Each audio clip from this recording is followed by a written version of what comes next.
Alright, here we are out in the light just prior to sandblasting it.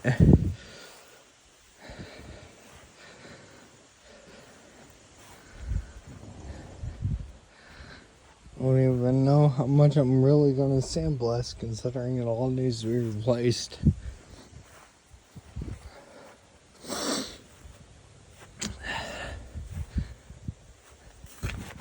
But now you can really see what's in here.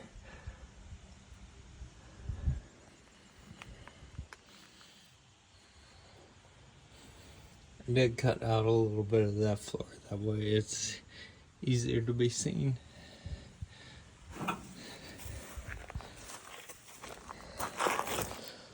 I'm not gonna do the frame right now. I'm doing that later once the floor plans are replaced. Floor pans replaced. That way it'll do it in sections.